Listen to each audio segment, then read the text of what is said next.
This episode contains distressing themes, profanity, and descriptions of sexual violence. This podcast is intended for a mature audience. Listener caution is advised.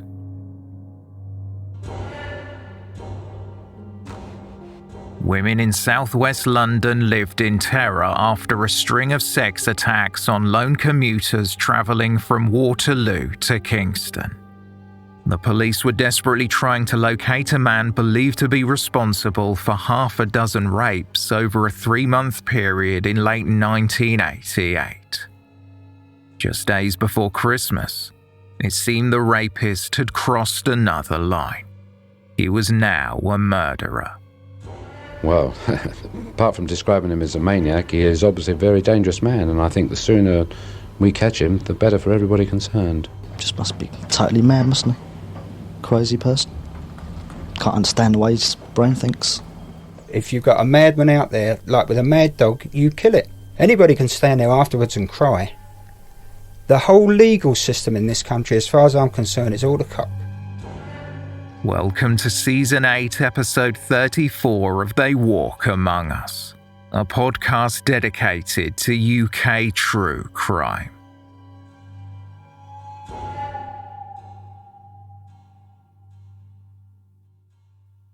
Lorraine Benson was the youngest of 3 daughters born to Michael and Patricia Benson, known informally as Mick and Lynn. Mick, a minicab driver, had first met Lynn over 30 years earlier when he was stationed in Dover with the army. By 1988, they had been married for 29 years, and for decades had lived at their home on Woodside Park near South Norwood in Croydon. 22-year-old Lorraine was a friendly and outgoing person who lived at home with her parents and her older sister's 25-year-old Tanya, who was expecting her first baby, and 28-year-old Karen. Lorraine also had 2 pets that she adored, a budgie and a tortoise named George. Mick and Lynn were pleased Lorraine was still living with them. She had grown to be an incredibly kind and gifted young woman. As proud as they were, her parents weren't always sure things would work out the way Lorraine wanted, especially when she was in school. Lorraine had been stubborn and less interested in passing her exams, preferring to hang out with her friends. But as she got older, she decided she wanted to turn things around and become a policewoman. Unfortunately, Lorraine's school reports held her back and her application was rejected. However, this only spurred her to find a new passion. After working a few temporary jobs and moving out for a while to live with friends in a vicarage, Lorraine discovered a love of photography. She invested in a good camera before building up a portfolio to promote her artistic talents.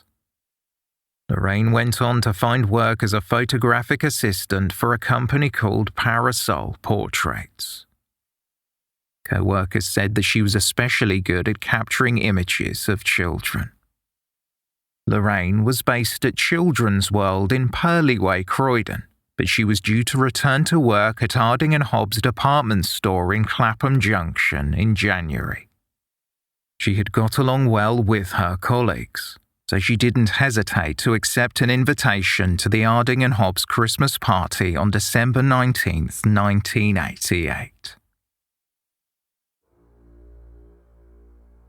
Lorraine left work in Croydon at around 5:30 p.m. that Monday evening and got the train to Clapham Junction. She had brought a change of clothes and swapped outfits before arriving at the department store. She was wearing a mustard yellow-coloured jumper, blue jeans, a long white hooded raincoat and brown boots. Lorraine was confident and stylish. Her short blonde hair made her easy to spot when she walked into the party at Harding & Hobbs. For the next few hours, Lorraine happily chatted with her co-workers and had a few drinks before stepping out to call her father at around 8:30 p.m. She told him that she wasn't going to be home that night. Lorraine had decided to stay at a friend's on Holland Avenue in Wimbledon. Peter Cox was emigrating to Australia the next day, and Lorraine wanted to wave him off at the airport with Peter's mother, Lotta. Mick and Lynn had no issues with Lorraine staying the night at Peter's. Their families were close, and Lorraine had lived with Peter and other friends before. Lorraine left at around 11:30 p.m. Two of her friends who had been at the party walked with her to Clapham Junction train station, where she caught the train at 11:45 p.m. towards Rains Park. On the train, she met a colleague from the Arding and Hobbs department store, George Holdsworth. George was a bedding salesman, and he and Lorraine chatted for the 10-minute journey before getting off together on Platform 4 at Rains Park Station. The station was almost empty, and the workers had already gone home. George walked with Lorraine through the dark tunnel towards Coombe Lane, and she told him she was going to wait for a friend. They said their goodbyes, and George saw Lorraine entering one of the 4 phone boxes and picking up the receiver. Lorraine dialed Peter's home phone number, and his mother Lotta answered the call. She told Lorraine that Peter hadn't returned from a friend's house. Peter was supposed to meet Lorraine at the station, so Lotta offered to pick her up instead. Lorraine told Lotta it was all right, and she would start walking the short distance to their home on Holland Avenue. After ending the call, Lorraine walked across the main road on Coombe Lane and headed towards Holland Avenue, walking on the right-hand side of the road towards the Kingston bypass. The street lights and headlights of oncoming traffic reflected off Lorraine's white coat before she turned down Holland Avenue. The journey was around 1 mile and should have taken Lorraine no more than half an hour, but she never arrived.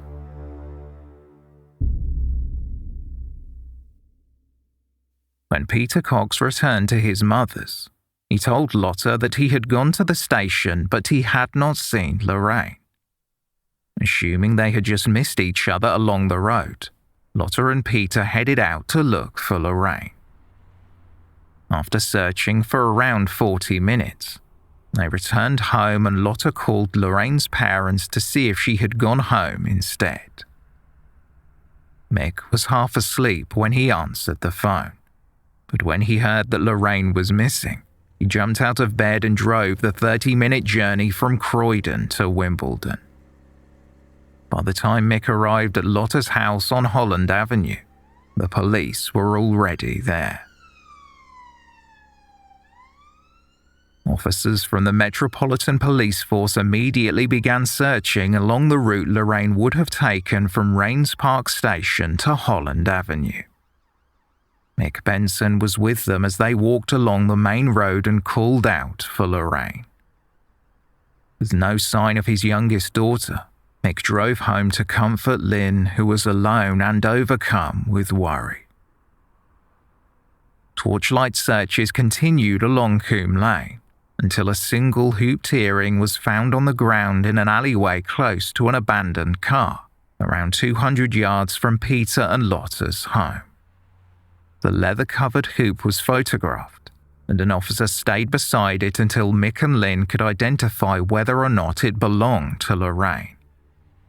Lorraine had borrowed her mother's hoops that day, and once it was confirmed that the missing young woman had worn the earring, the searches intensified.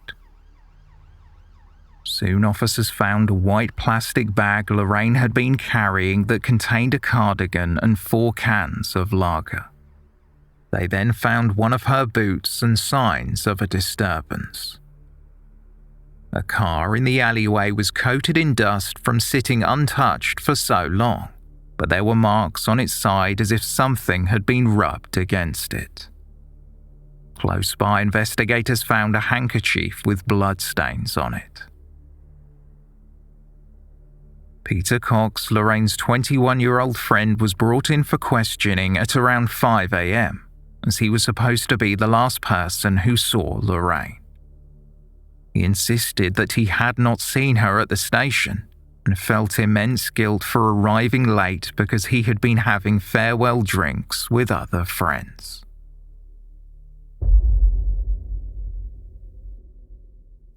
The searches continued into the next day, and the alleyway was cordoned off to allow investigators to photograph and collect potential evidence. Along a 200-yard area close to the alleyway, more of Lorraine's clothing was found, as was her handbag containing her mobile phone. It was the early days of portable electronics. Phone reception was notorious for crackling and cutting out, making it cheaper and easier to use a public phone box if one was nearby. Just before midday, officers with search dogs were walking through an overgrown pathway that led towards a primary school in Cottingham Park when the dogs were alerted to something in the bushes. The partially clothed body of a young woman wearing only a jumper and socks was discovered covered with branches and leaves. There were clear signs that she had met a violent death. Her face and head were scratched and bruised, and there was a ligature mark around her neck. Close to the body, scenes of crime officers found a 3-foot length of rope. After the remains were positively identified as Lorraine Benson by her heartbroken father, a post-mortem confirmed that she had been strangled to death. There were other injuries found to her face and bite marks on her left forearm and hand. Speaking with the Irish Sun years later, Mick recalled, "I'm not very religious or a churchgoer, but the strangest thing was that when I looked at Lorraine, I wasn't looking at my daughter. I was looking at the shell that she used. I've lost my mum and dad and others, but I had never had that feeling that the soul had gone. It was kind of a relief followed by the most intense pain."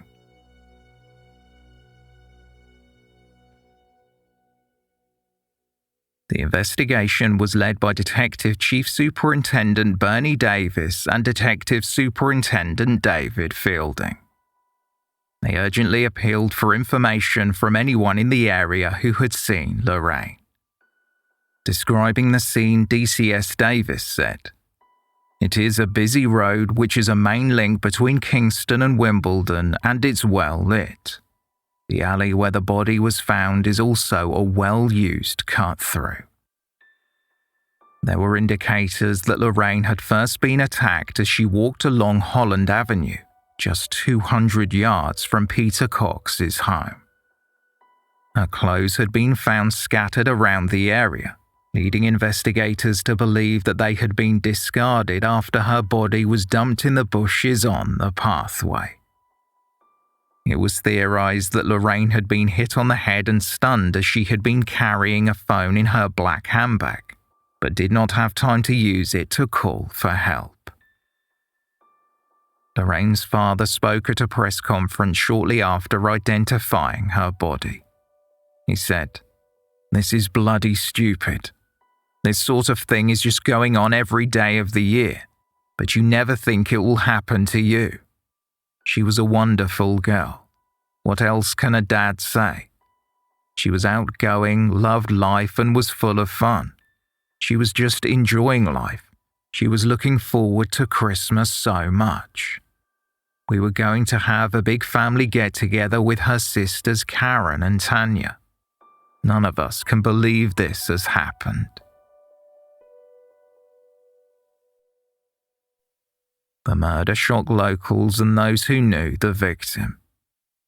Lorraine's friend and co-worker Joyce Mann told a reporter for the Evening Standard, "I know she's the sort of girl who would put up a tremendous fight if anyone tried to interfere with her. I was working with her the other week, and she was great fun. She's marvelous at mimicking people, and picks up languages like Japanese and Italian in a flash." Lorraine's neighbour in Woodside Park, Lucinda Palmer, said she was struggling to believe what had happened. Only recently, Lorraine came over to my house and took some pictures of my kittens. She was very keen on photography and had just recently got a job as a photographic assistant. How could anybody do this? Especially to Lorraine. After 14 hours in custody, Lorraine's friend Peter Cox was released without charge. He had fully cooperated with the police, and there was no evidence linking him to Lorraine's murder. Peter spoke to the press and said that he was feeling guilty because he had arrived at the station 15 minutes late as he was having a drink with friends. I feel if I'd been there, it might never have happened. We were very close, like brother and sister, could talk about everything. Talked about problems, things like that. Went to see bands and things, had a good time. I haven't been asleep since it happened. I'm just sort of sitting at home really nervous all the time, shaking, just devastated, very upset, shocked. Just hope they find that murderer quickly. The police were still holding Peter's passport, so he was unable to fly to Australia as planned. Mick Benson was incensed by his daughter's murder and began campaigning for the return of the death penalty. There is no deterrent, and in a civilized country like ours there should be, he said. There is no doubt in my mind that capital punishment would and should be the ultimate deterrent. There seems to be no logic to it at all. The MPs tell us it is no deterrent, the death penalty. I do not see this. I see it as maybe one madman out there, and then there's 20 who'll get on the same bandwagon and saying that it's my mind, it's a porn film, or it's a dirty book of it. There's too many excuses made for them. Again, without boasting about it, as I've said before to the police with it, I think the average man in this country has seen a porn film, he's read dirty books. That doesn't make him go out there and make everybody open season. And these MPs who sit back and they start, well, the psychiatrists as well, who will sit back and they will blame everything but the person who's committed the crime. While there was no evidence that Lorraine had been raped, the police announced that they would be investigating possible links between her murder and a string of sex attacks perpetrated by a man the media dubbed the Railway Rapist.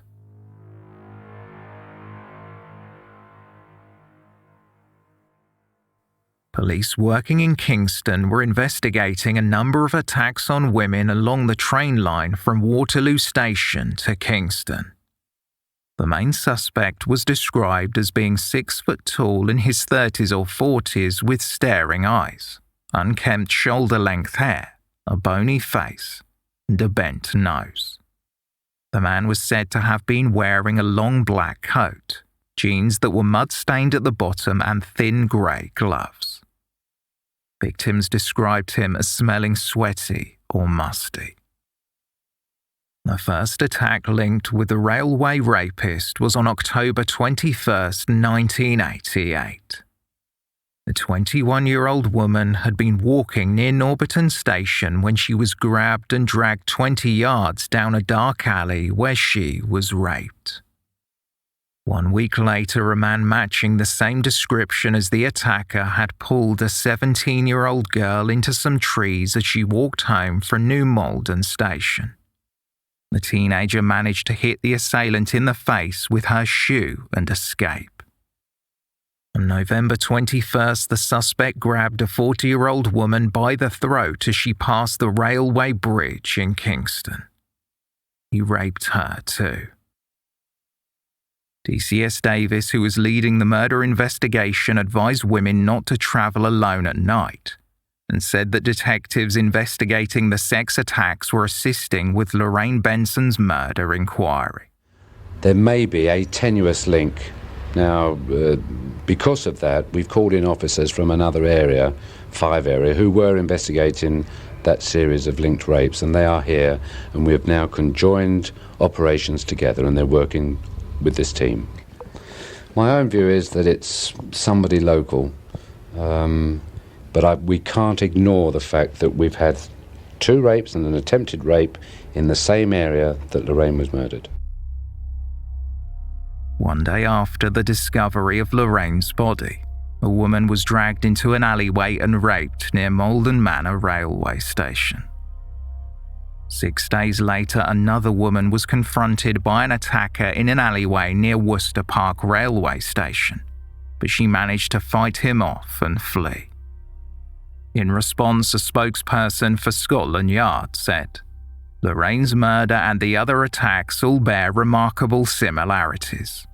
We are extremely concerned that we catch this man." A minibus for women who needed lifts home was organised by the Kingston Women's Centre on Canbury Park Road. The unmistakable red minibus would run on Saturday nights in 15-minute intervals between 9:15 p.m. and 12:15 a.m. The volunteer-led service was welcomed by those investigating the case, including Sergeant Garrett, who said, "I'd prefer if we lived in a society where women could walk wherever they chose, but we don't." The attacks are increasingly daring. The latest victim did manage to fight off the man who dragged her into an alley next to a fast food shop in the main street in Worcester Park. There have been 2 other rapes and an attempted rape in the Malden area in the last 2 months. Detective Superintendent David Fielding gave this warning. This man may well attack again. And women have just got to be very, very careful. The time of night that they go out, they must avoid these lonely places, these dark alleyways. They are very, very vulnerable.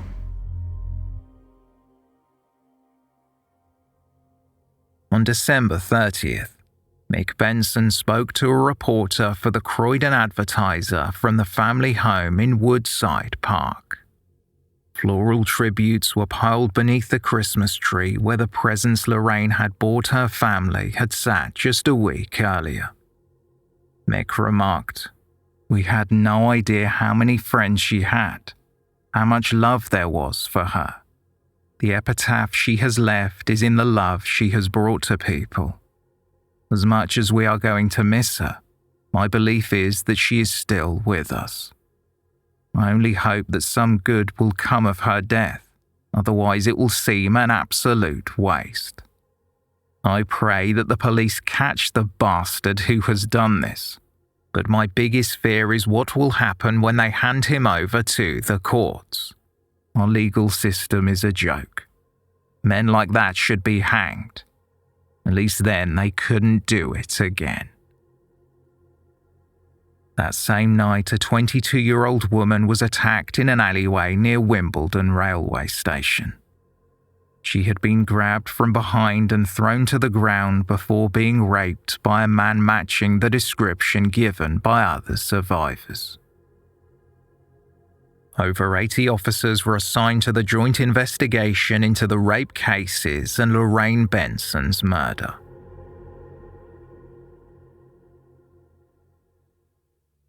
As the investigation progressed, the police heard from a number of people who lived in the area where Lorraine Benson had been killed. Witnesses recalled seeing Lorraine in her white jacket walking along the route from the station to Holland Avenue. A bus driver saw Lorraine walking along Coombe Lane between 12:10 a.m. and 12:25 a.m. Soon afterwards, John McLean, who lived on Coombe Lane, said that he heard a woman shouting outside his home, so he walked outside in his socks to see what was going on. He saw a woman matching Lorraine's description with her arms raised, shouting at a man John didn't recognize. John thought it was a couple arguing, and concerned he went inside to put on his shoes, but when he came back they were gone. A cab driver who had been travelling along the road saw the same incident. A couple who had also been driving in the area saw a woman in a white jacket with her hood up being supported by a man who had his arm around her. She was being led towards the alleyway where the earring was found, and the couple thought she had had too much to drink and was being held up by a boyfriend. Furthermore, 2 young men who had been skateboarding close to the allotments in front of the pathway where Lorraine's body was later found had heard screams, but they didn't see anyone and couldn't tell where the noise was coming from. In January 1989, 1 month after Lorraine Benson was murdered, a reconstruction of her last known movements was conducted by Police Constable Susan Barney, who wore the same clothes Lorraine had been wearing on the night of her murder. PC Barney was accompanied off a train at Rains Park Station by George Holdsworth, just as Lorraine had been. She then completed the rest of the journey alone from the phone boxes down Coombe Lane and on to Holland Avenue, facing the oncoming traffic. As she made the 1-mile walk, passing motorists were stopped and questioned whether they recalled seeing a female resembling the policewoman on December 19th. Women who had been urged not to travel alone after dark had begun carrying protection such as rape alarms and pepper spray to ward off attackers. A police spokesman remarked, "Women are becoming more streetwise nowadays, but Lorraine was streetwise, and it didn't save her life." At the end of January, a woman was attacked near a railway station in Chessington. She was partially deaf, so didn't hear the man approaching her, but when she felt him pull on her coat, she turned around and heard him say, "I'm going to have you." The man was holding a large knife and slashed at her, tearing her coat and cutting her arm and hand as she tried to defend herself. The woman was able to knee the man in the groin and run back into the station to alert the police. In an effort to piece together Lorraine Benson's final steps and find the man believed to be responsible for a string of sex attacks, Detective Superintendent David Fielding told the media about the witnesses who had seen Lorraine on the night she was killed. He said, "One man heard the sound of scuffling and scratching, so he went outside to look. He saw a girl in a white coat standing with a figure. He went out again a short time later, but they had gone. A few minutes later, a couple in a van saw a girl we think was Lorraine standing at a roundabout only 50 yards from her friend's house. They said the woman was standing on the pavement. A man seemed to be supporting her." Numerous appeals were made for more witnesses as investigators began looking into violent offenders and sexual predators living in the area. On February 2nd, an attempted rape in Wimbledon was brought to the attention of detectives.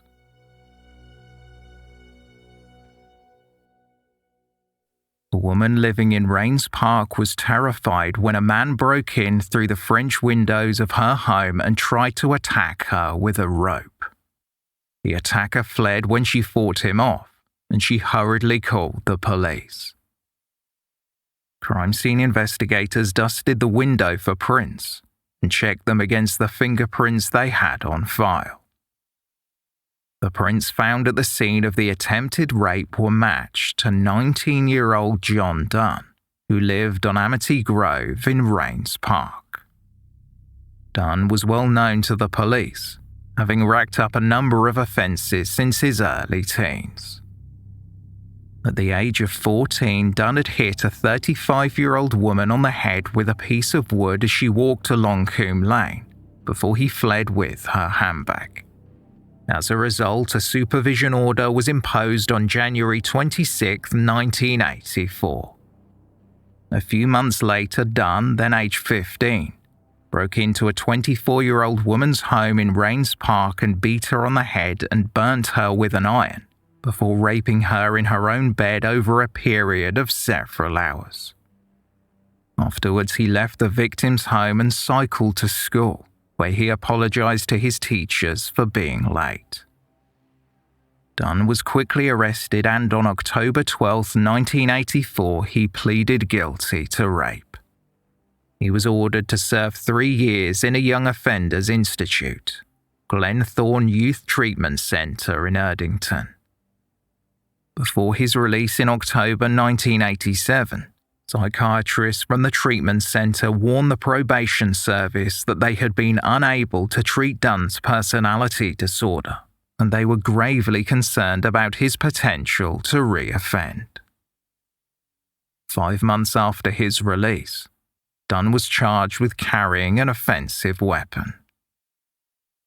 He was working as a shelf stacker at a local supermarket at the time of his arrest, and detectives for the Metropolitan Police noted that the attempted rape bore similarities to Lorraine Benson's murder. Dunne was asked if he had been in the area on the night of December 19th, and he denied that he was. He insisted that he had nothing to do with Lorraine Benson's murder, and because the investigators didn't have enough evidence to prove otherwise, they couldn't charge him with the offence. Dunne remained in custody for the attempted rape, while experts compared blood and saliva samples he had provided against evidence in the case.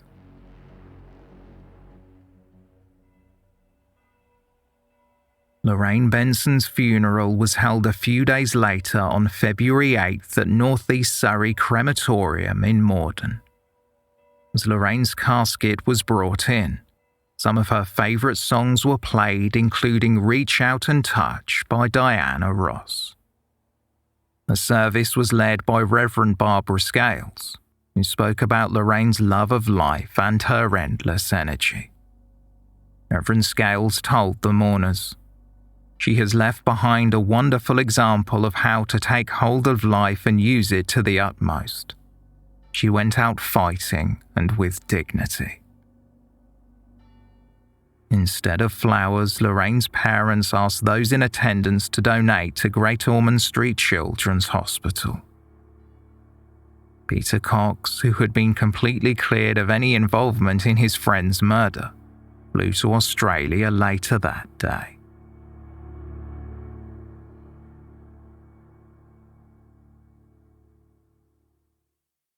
The investigation continued while the forensic evidence was analysed using new techniques.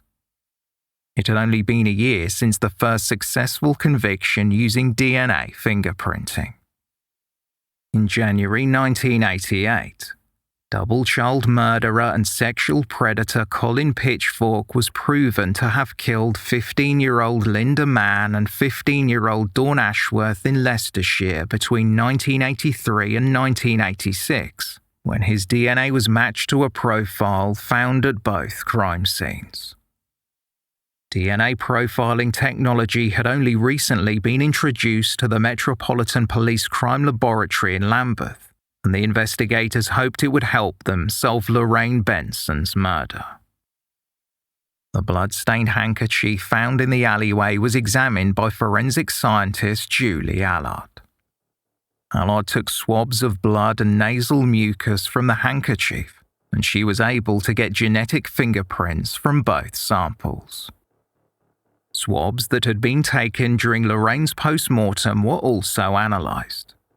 Saliva was found on the bite marks on her body, but there was not enough DNA to establish a profile.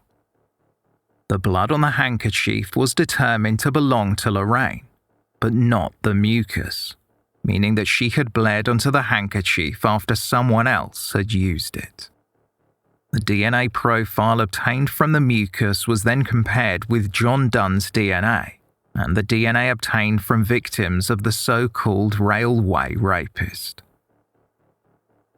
Julie Allard concluded that Dunne was not the man responsible for the series of sex attacks, but his DNA was a 1 in 1.5 million match to the DNA found on the handkerchief. Dunne was confronted with the new evidence whilst in custody for the attempted rape, but he continued to deny any involvement in Lorraine's murder.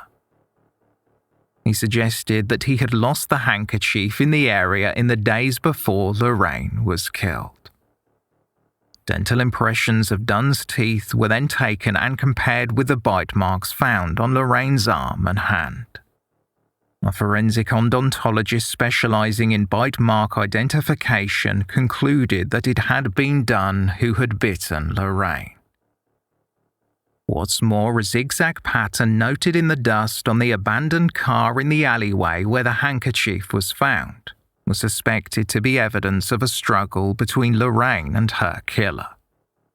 Julie Allard determined that the pattern had probably come from the zip on Lorraine's coat, and an overlapping pattern matched an impression made by a jacket taken from John Dunne's home. This showed that the dust had been disturbed when both jackets had moved against the car simultaneously. The investigators went back to John Dunne with the evidence they had gathered against him. He eventually admitted he recognized Lorraine Benson. Dunne said that on the night Lorraine was killed, he had taken LSD, a Purple Hearts tablet, and had drunk a Hellraiser cocktail made with lager, cider, rum, whiskey, and blackcurrant juice. He said, "I must be bloody thick," and passed the detectives a note that read, "I'm sorry I can't tell, but only find it possible in writing. Here is my confession. I hope God will forgive me for what I have done. I put the rope around her neck to frighten her. I didn't know I pulled it so tight. I froze when I saw she was not breathing. All I could think of was her saying, 'Please don't kill me.' I still have those words in my head. They will never go away, not even when I am dead. I have tried to kill myself 4 times. I hope my Lord sweet Jesus will send me to hell." After being charged with Lorraine Benson's murder, John Dunne wrote a letter to his parents which read in part, "I know from my deepest thoughts that you can never forgive me for what I have done. Maybe this time I can get some help to sort out my crooked and bent mind and find out what I have done, no matter how long it takes. I love you all very much and don't want to lose you." The police believed that John Dunne had followed Lorraine Benson as she walked along Coombe Lane before passing and then confronting her, which explained why witnesses thought they saw a couple arguing. It was thought that Dunne hit Lorraine in the face, stunning her and causing her to bleed. They struggled in the alleyway where Lorraine lost her bag and earring. Using his handkerchief, he wiped the blood from her face and pulled up her hood to hide the injuries from passing motorists. Dunne then put his arm around Lorraine and dragged her towards the pathway where her body was later found. There was no evidence to suggest that Lorraine had been raped, but she had put up an incredible fight for her life. Speaking about why it was important that the media did not say that Lorraine was raped, her father Mick later said, "I wish it had been true and she'd lived, but she died rather than give in. If it was that important to her, it was very important to us that it was reported correctly."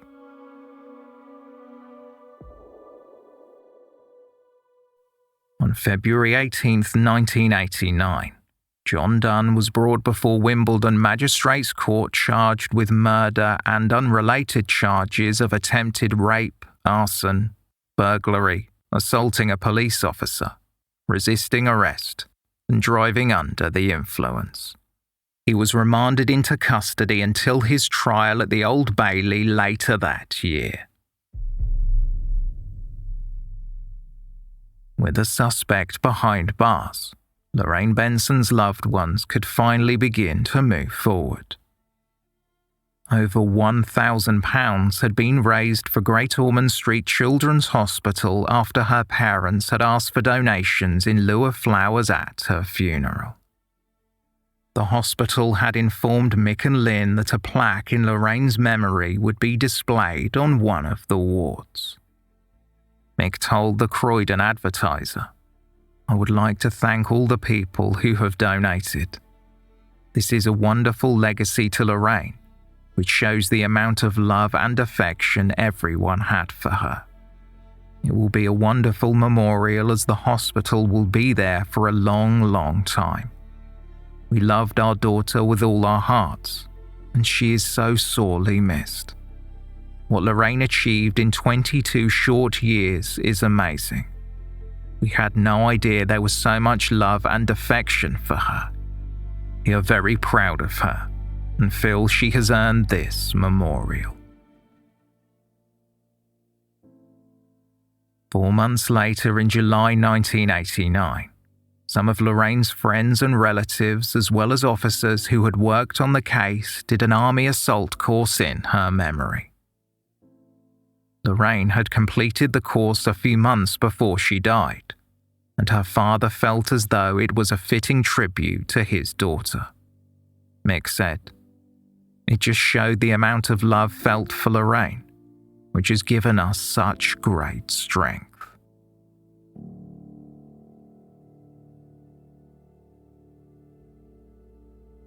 John Dunne pleaded guilty to murder at the Old Bailey on October 20th, 1989. He entered not guilty pleas to charges of burglary, burglary with intent to rape, arson, indecent assault, and attempted rape. The pleas were accepted, and it was agreed the charges would lie on file. Recounting the events, Julian Bevan QC explained that Dunne had attacked Lorraine before dragging her into an alleyway and then down an overgrown path. The prosecutor told the court, 2 lamps were not working that night, so it was not only lonely and deserted, but dark as well. People living across some allotments heard her screaming, but no one was able to see what was happening. The court heard that there was indisputable evidence linking Dunne to the crime. His barrister Brian Higgs QC said, "He is not sorry for himself, but for the misery he has inflicted upon the Benson family and upon his own." The defense tried to imply that Lorraine had consented to go home with Dunne before he killed her, something her family did not believe. Speaking to a correspondent for the Croydon Advertiser about the proceedings, Lorraine's father Mick said, "We had to sit in the public gallery next to the killer's parents. It wasn't their fault. That's just the way it works. The bastard who killed her pleaded guilty, but that didn't stop his defense reading out a damaging statement about Lorraine and what happened that night. The judge said he didn't believe a word of it, but as relatives we have no right of reply. She fought that bastard to the death rather than be raped, and yet we couldn't say anything about her character. I don't know how they can call it justice. The solicitor says, 'I know you've killed this girl, but what can we do to discredit her memory?'"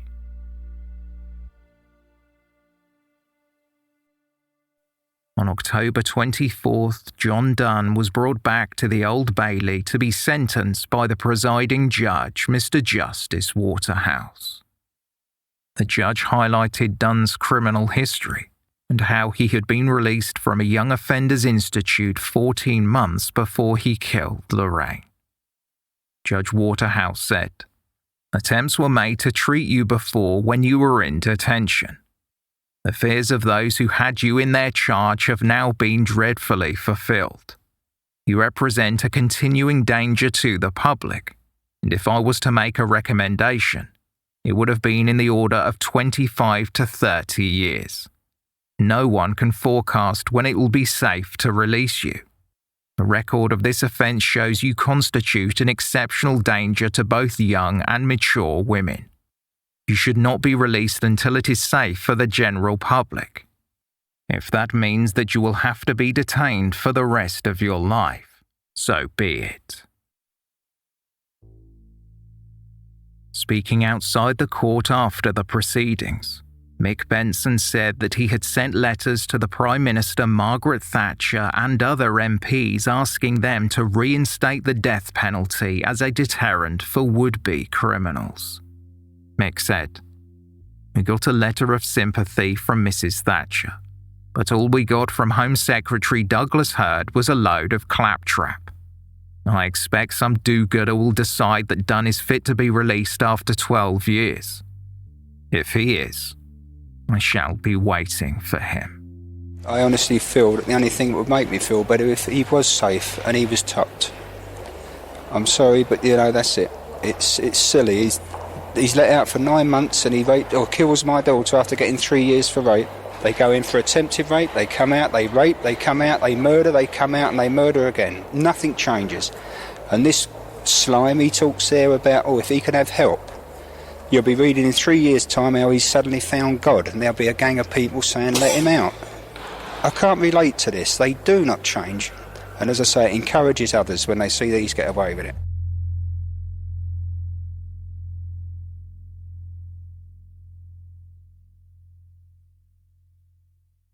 So where are we now? Mick and Lynn Benson said that they did not feel any different after John Dunne had been sentenced for Lorraine's murder. I mean, I sat there when Superintendent Fielding was telling me things like, 2 people in the van saw it and they thought Laurie was drunk. And I am sitting there thinking, why the bloody hell didn't you get out and help? Then I stood back and I thought, well, would I? And I thought, no, it's everybody's attitude now to, too much drink. It was all those if-onlys. It was, you can't blame anybody apart from this slime, and I'm afraid in my way I blame society for allowing these things to happen. Because if there was a deterrent, these people, there'd be a 0.001% who would be doing things like this, and you could say they were sick. Mick continued to call for legislative change to reenact the death penalty, and argued that if the system worked, then Dunne would never have been released from prison to kill his daughter. Mick stated, "I hope that in his case life will mean life. I would like to think that there will be people in the prison service who will contact me at any time in the future if they hear that Dunne might be released. We cry every day. You never get over it. People say you do in time, but you don't. I have suffered grief before when I lost my parents, but you cannot know how it feels to have to bury your own daughter. It is something that no one should have to go through." During an interview with the Croydon Post 2 weeks later, Lorraine's mother Lynn said that they were still living a nightmare without Lorraine. Lynn remarked, "Nothing could ever fill the terrible void in our lives or replace her love for us. The family circle has been cruelly broken." Mick and Lynn had been unable to work for months after Lorraine's death, and they had relied on support from family members and friends to get by. By the start of 1990, they were in debt and using bank loans to support themselves. The Criminal Injuries Compensation Board offered them £632 towards Lorraine's funeral costs, which felt like an insult to Mick, who stated, "The government can spend £40 million on remand centres, but they don't do an ounce to help the victims of crime. We don't want a handout. We are just looking for fair treatment for bereaved families like us." Lorraine Benson's family continued to raise money for Great Ormond Street Hospital in her memory. In March 1990, Parasol Portraits, where Lorraine worked before her death, named an award for Best Newcomer in Photography in her honour.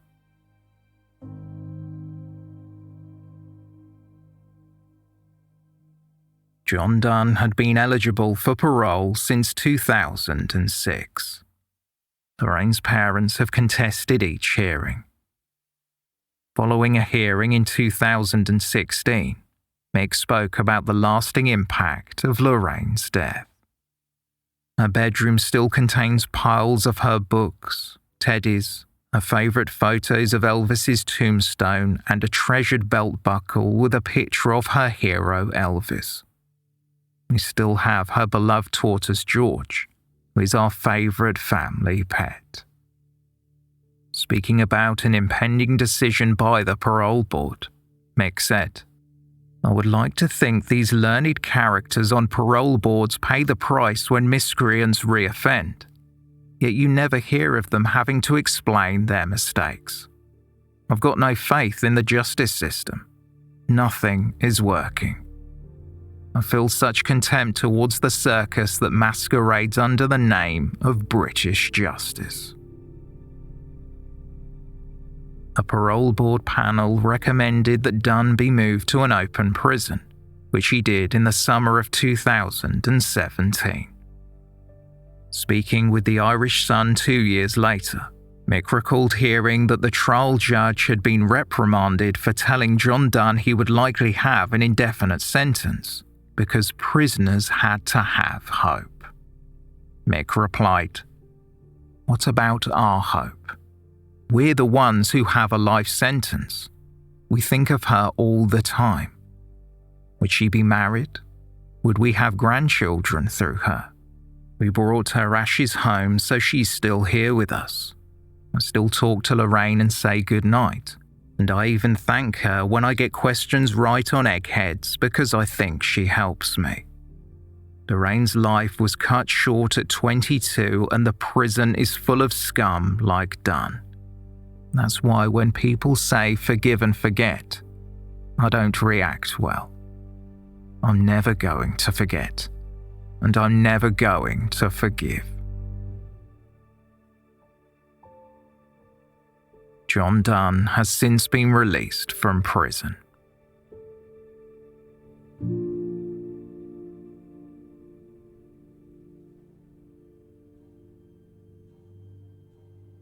Thank you for listening, and special thanks to our patrons for their support. For more information on this episode, please see the show notes or visit our website, theywalkamonguspodcast.com.